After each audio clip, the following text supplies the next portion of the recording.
కీలకమైన ఘట్టాలు తుది దశకు చేరుకున్నాయి. చంద్రబాబు నాయుడు గారు వెళ్ళి ఢిల్లీ పెద్దల్ని కలడం, ఆ తర్వాత ఏవో ఫేక్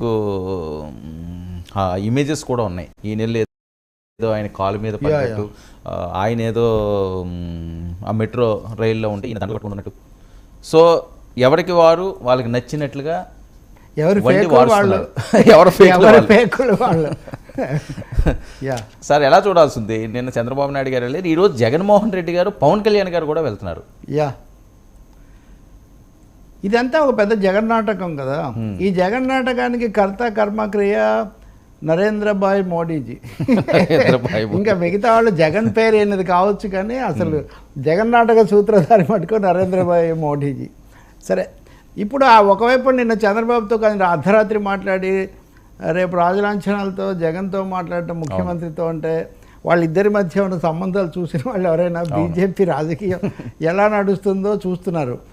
మీరు చూపించిన వీడియోలు ఫేక్ అయితే కావచ్చు, కానీ మన రాష్ట్రాల్లో ఉన్న 3 ప్రాంతీయ పార్టీల నాయకులు, ముఖ్యంగా 2 ప్రాంతీయ పార్టీల నాయకులు, పవన్ కళ్యాణ్ అంటే అధికారికంగా ఎన్డీఏలో ఉన్నారు కాబట్టి వీళ్ళ పరిస్థితి అలా అయిందనమాట. ఏదో పీటకు లోకు అన్నట్టుగా తయారైంది.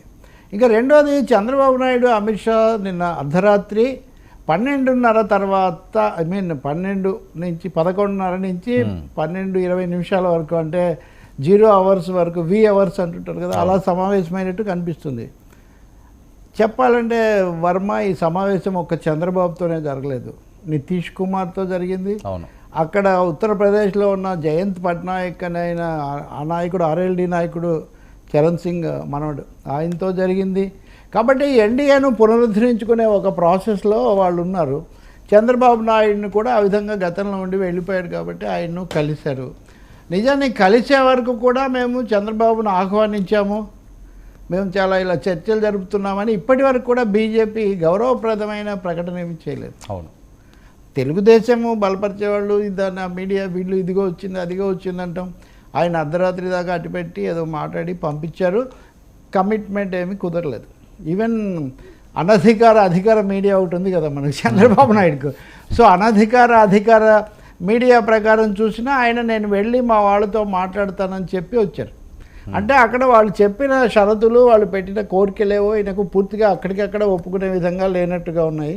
చంద్రబాబు ఇక్కడికి వచ్చి మాట్లాడేది ఏముంటుంది, హీస్ ది బాస్. కాకపోతే అక్కడ వాళ్ళకు ఎలా చెప్పాలి, నేను ఇంతవరకు కమిట్ అవుతాను, ఇంతకుముందు అనుకున్న దాన్ని మించి అనేదో చెప్పి వచ్చి ఉండాలైనా. మూడోది, పవన్ కళ్యాణ్ చాలాసార్లు మనం చర్చించాం. పవర్ స్టార్ను ఇక్కడ ప్రాసెస్లో బీజేపీ సైడ్ స్టార్ను చేస్తుందా?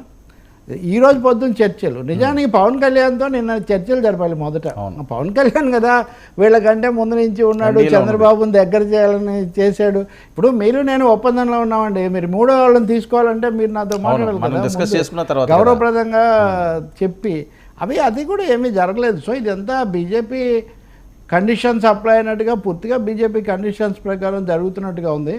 ఇందులో ఒక విచిత్రమైన ఇంకోటి కూడా చూశాను. అక్కడ చంద్రబాబు నాయుడు, నేను ఇప్పటికే పవన్ కళ్యాణ్ అకామిడేట్ చేశాను, 2 లోక్సభ సీట్లు 30 అసెంబ్లీ సీట్లు ఇవ్వడానికి నేను ఒప్పుకున్నాను అని వాళ్ళకు వివరించాడని, అవసరమైతే బీజేపీ సీట్లు కూడా కొంత అకామిడేట్ చేయాలి దీంట్లోనే అన్న ధోరణి, అంటే ఎన్డీఏ భాగస్వామి కాబట్టి అనేది కూడా కనపడిందని, ఇలాంటి కథనాలు కూడా మనకు కనపడుతున్నాయి. అంటే జాతీయ మీడియాలో కూడా నేను చూశాను.